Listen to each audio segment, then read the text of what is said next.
ناظرین، drama serial آفت میں آخر کار وریشا اور مہک کا چلایا ہوا تیر ٹھیک نشانے پہ لگتا ہے اور عین پلاننگ کے مطابق مختار میاں فیصلہ کر لیتے ہیں کہ میں وریشا کو اس طرح سے بے سہارا نہیں چھوڑ سکتا، آخر وہ میرے مرحوم بھائی رضا کی اولاد ہے۔ تو مختار صاحب سوچ لیتے ہیں کہ وریشا کو میں اپنی بہو بناؤں گا، کیونکہ جتنی اس کی اب بدنامی ہو چکی ہے اور جس طرح سے اس کا سوتیلا باپ اسے جگہ جگہ بدنام کرتا پھر رہا ہے، کوئی اور تو اس سے شادی کرے گا نہیں۔ ہاں البتہ وہاج ہے، جسے میں کسی بھی طرح سے ایموشنلی بلیک میل کر کے وریشا کے ساتھ شادی کے لیے منا سکتا ہوں، لیکن اس کے لیے سب سے پہلے مختار صاحب کو لگتا ہے کہ شفا کے ساتھ بات کرنی چاہیے، کیونکہ اگر شفا وہاج سے دور ہو جاتی ہے تو وہاج کو منانا مزید آسان ہو جائے گا۔ آخر شفا کو بلاتے ہیں، بہت محبت سے اسے اپنی مجبوری سمجھانے کی کوشش کرتے ہیں اور اسے درخواست کرتے ہیں کہ وہ وہاج کی زندگی سے دور چلی جائے اور وہاج کو بھول جائے تاکہ وہاج اور وریشا کا نکاح ہو سکے۔ شفا کو تو یہ کوئی ڈراؤنا خواب لگتا ہے، اسے تو اپنے کانوں پر یقین ہی نہیں آتا کہ اس کے مختار ماموں نے اس سے اتنی بڑی بات کہہ دی۔ بھلا شفا وہاج کے بغیر زندہ بھی کیسے رہ سکتی ہے؟ وہاج کوئی اس کی آج کی محبت نہیں، بلکہ وہ تو بچپن سے وہاج کو چاہتی ہے، تو بھلا وہ اپنا وہاج کسی اور کو کیسے دے سکتی ہے؟ روتی ہے، گڑ گڑاتی ہے، اپنی ماں سے التجا کرتی ہے کہ پلیز بابا سے بات کریں، کہ بابا ماموں کو سمجھائیں کہ وہ میرے اوپر اتنا بڑا ظلم نہ کریں۔ میں وہاج کو وریشا کا ہوتا ہوا نہیں دیکھ سکتی اور نہ ہی وہاج وریشا سے کبھی شادی کرے گا۔ شفا کو یوں زارو قطار روتے دیکھ کر شیریں کا دل بھی پسیج جاتا ہے اور اس کے دل میں تو کہیں نہ کہیں یہ پشیمانی بھی ہے کہ شاید وریشا کے ساتھ جو حادثہ ہوا ہے اس میں شیریں کا ہی قصور ہے۔ بہرحال اپنی بیٹی کو تسلی دیتی ہے کہ تم پریشان نہ ہو، میں خود بھائی سے بات کروں گی، یقیناً میری بات سمجھ جائیں گے۔ دوسری طرف شیریں اور مہک کے پاؤں تو زمین پر ہی نہیں لگتے، وہ تو خود کو ہواؤں میں اڑتا ہوا محسوس کرتی ہیں کہ ان کے تو دن آخر کار پھرنے والے ہیں اور ساری دولت جائیداد ان کی ہونے والی ہے۔ اب مہک محمود سے فون پر بات کرتی ہے تو اسے اپنی انٹینشنز بتا ہی دیتی ہے کہ میں مختار بھائی سے کہوں گی حق مہر میں یہ گھر وریشا کے نام لکھ دیں۔ محمود مہک کو سمجھاتا ہے کہ اتنی جلدی یہ بات کرنا ٹھیک نہیں ہے، اس طرح سے مختار بھائی کو شک بھی ہو سکتا ہے کہ شاید تم لوگوں نے یہ سب جان بوجھ کے کیا ہے۔ لیکن مہک محمود کو ہی چپ کروا دیتی ہے کہ تم فکر نہ کرو، میں اپنے طریقے سے بات کروں گی، مجھے پتا ہے ان لوگوں کو کیسے ہینڈل کرنا ہے۔ کیونکہ مہک نے سوچ لیا ہے کہ وہ عین نکاح کے موقع پہ ایک دفعہ پھر ایموشنل ڈرامہ کرے گی اور اپنی بات منوا کے ہی رہے گی اور مختار سے کہے گی کہ وہاج شادی کے لیے تو مان نہیں رہا تھا، آپ نے زبردستی اسے شادی کے لیے تو منوا لیا، لیکن اس بات کی کیا سیکیورٹی ہے کہ یہ ساری زندگی میری وریشا کو اپنے ساتھ رکھے گا اور خوش رکھے گا؟ اس لیے بہتر یہی ہے کہ یہ گھر وریشا کے نام کر دیں تاکہ میں بھی وریشا کی طرف سے بے فکر ہو جاؤں۔ بے شک آپ سب لوگ ایسے ہی اس گھر میں رہتے رہیں، بس صرف نام ہی کرنا ہے نا وریشا کے، آپ لوگوں نے گھر چھوڑنا تو نہیں ہے۔ مجھے یہ تسلی ہو جائے گی کہ اس گھر سے وریشا کو اب کوئی نکال نہیں سکتا، کیونکہ یہ گھر ہے ہی میری بیٹی کا۔ تو آخر کار بے شک مجبوری کے تحت صحیح، لیکن مختار صاحب اور بی جان کو مہک کی یہ ڈیمانڈ تو ماننا ہی پڑے گی۔ اور اگلے دن صبح ہوتے ہی شفا کے پیرنٹس مختار صاحب سے ملنے پہنچ جائیں گے۔ شفا کے فادر جو اپنی بیٹی سے بے تحاشا محبت کرتے ہیں، اس کی آنکھ میں آنسو نہیں دیکھ سکتے۔ ساری رات شفا کو روتا دیکھ کر ساری رات تڑپتے ہوئے گزاری، اس لیے گھر آتے ہی مختار صاحب سے جھگڑا شروع کر دیں گے اور سنا ہی دیں گے کہ کیا میری بیٹی کی آپ لوگوں کی بھتیجے کے سامنے کوئی اوقات نہیں؟ آپ لوگوں نے ہماری عزت کا بھی نہیں سوچا۔ آخر ہمارے جاننے والوں میں کیا عزت رہ جائے گی جب انہیں پتہ چلے گا کہ میری بیٹی کا بچپن کا رشتہ ٹوٹ گیا۔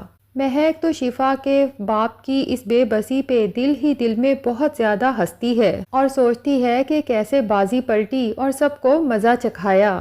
بہرحال شفا کے فادر مختار صاحب کو بتا دیتے ہیں، اچھی طرح سے سنا دیتے ہیں کہ آپ نے میری بیٹی کی جتنی بے عزتی کی ہے نا، اسے کوئی گری پڑی لڑکی نہ سمجھیں، میں اس کا رشتہ آپ لوگوں سے زیادہ بہتر فیملی میں کروا کے ہی رہوں گا۔ اب آپ لوگ منتیں بھی کریں تو میں اپنی بیٹی کا ہاتھ آپ کے بیٹے کے ہاتھ میں نہیں دینے والا۔ اب اتنے میں وہاج بھی وہاں پہنچ جاتا ہے۔ شفا کے فادر کی یہ سب باتیں سننے کے بعد کہتا ہے کہ آپ سب لوگ کان کھول کے سن لیں کہ شفا کو اپنانے کے لیے مجھے آپ میں سے کسی کی بھی اجازت کی ضرورت نہیں ہے، اور اپنے باپ کو بھی سنا دیتا ہے کہ میں کبھی بھی اس وریشہ سے شادی نہیں کروں گا۔ لیکن شفا کو تو اچھے سے پتہ چل گیا کہ ان سب کی نظروں میں شفا کی کیا اہمیت ہے، کیا اوقات ہے۔ وریشہ کی بدنامی نہ ہو، اس کی زندگی خراب نہ ہو، اس کے لیے شفا کو ہی ان لوگوں نے قربانی کا بکرا بنا دیا۔ اس کی خوشیوں کا، اس کی زندگی کا، اس کی بدنامی کا کسی نے سوچا تک نہیں۔ بہرحال شفا کے فادر تو اپنی بیوی کا ہاتھ پکڑتے ہیں اور اسے وہاں سے چلنے کا کہتے ہیں کہ دوبارہ ہم نے اس گھر میں قدم نہیں رکھنا۔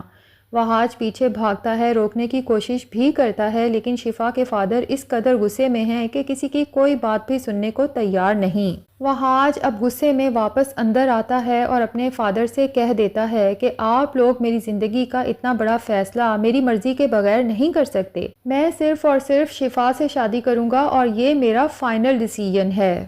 اور آخرکار اس وریشہ اور مہک کی وجہ سے آج باپ اور بیٹا آمنے سامنے آ کے کھڑے ہو جاتے ہیں۔ بے شک وہاج کو یہ سب منظور نہیں ہے، لیکن چونکہ مختار صاحب فیصلہ کر چکے ہیں اس لیے وہ تو شادی کی تیاریوں میں لگ جائیں گے۔ یہاں تک کہ وریشہ کو مائیوں کے لیے بھی بٹھا دیا جاتا ہے۔ مہک کی خوشی کا تو کوئی ٹھکانہ ہی نہیں رہتا اور وہاج کی ماں بھی اسے الگ لے جا کر سمجھانے کی کوشش کرتی ہے کہ میں نے وریشہ اور مہک کی آنکھوں میں اس گھر کے لیے، اس گھر کے لوگوں کے لیے شدید نفرت دیکھی ہے۔ ایک تم ہی ہو جو اس گھر کو بکھرنے سے بچا سکتے ہو۔ وہاج تو خود کو بہت زیادہ بے بس محسوس کرتا ہے، لیکن وہ شفا کو تو چھوڑنے کا سوچ بھی نہیں سکتا۔ یہاں تک کہ وہاج شفا سے کہے گا کہ اگر یہ لوگ نہیں مانتے تو مجھے ان کی کوئی پرواہ نہیں ہے، ہم لوگ کورٹ میں جا کے نکاح کر لیتے ہیں۔ لیکن شفا کے فادر جو کہ اب وہاج کے بھی خلاف سوچنے لگے ہیں، وہ تو خود اب اپنی بیٹی کو اس گھر میں بیاہنے کے خلاف ہو جائیں گے۔ اور لگتا یہی ہے کہ جب عمر اور اس کے گھر والوں کو پتہ چلے گا کہ شفا اور وہاج کی شادی اب نہیں ہو رہی بلکہ وہاج کی شادی اس بدنام زمانہ وریشہ سے ہو رہی ہے، تو عمر جو ہمیشہ سے ہی شفا کو پسند کرتا ہے، اس کی وہ آئیڈیل لائف پارٹنر ہے، تو وہ وریشہ کے لیے رشتہ لے کر پہنچ جائیں گے۔ لیکن وہاج جب دیکھے گا عمر اور اس کے گھر والے رشتہ لے کر پہنچے ہوئے ہیں تو وہ اپنا حق جماتے ہوئے شفا کا ہاتھ پکڑے گا سب کے سامنے اور زبردستی اسے اپنے گھر میں لے جائے گا۔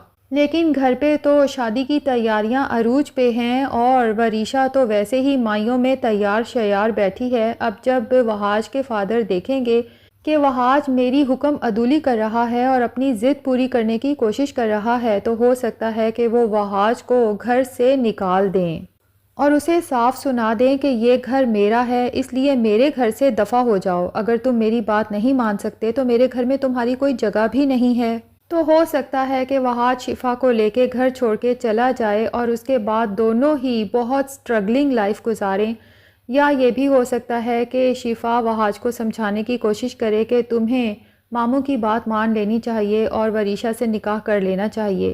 لیکن یہ سب تو ہمیں پتہ چلے گا آنے والی ایپیسوڈز میں۔ بہرحال ڈرامہ کافی انٹرسٹنگ ہوتا جا رہا ہے کیونکہ ابھی تو وریشہ نے آفس بھی جوائن کرنا ہے اور وہاں جا کر جب اس کا دانیال سے آمنا سامنا ہوگا، پھر اس کے بعد مختار صاحب اور وہاج کو جب یہ پتہ چلے گا کہ دراصل دانیال ہی وہ لڑکا ہے جس کے بارے میں ان دونوں ماں بیٹی نے جھوٹ بولا تھا کہ محمود اپنے آوارہ عیاش اور جاہل بھانجے سے زبردستی وریشہ کا نکاح کرانا چاہتا ہے، تو ناظرین کیا خیال ہے، کیا وریشہ اور وہاج کا نکاح ہو جائے گا یا پھر وہاج اس نکاح سے صاف انکار کر دے گا؟ کمنٹ سیکشن میں اپنی رائے کا اظہار ضرور کریں، اور اگر ہمارے چینل پہ نئے ہیں تو پلیز چینل کو بھی سبسکرائب کر لیں۔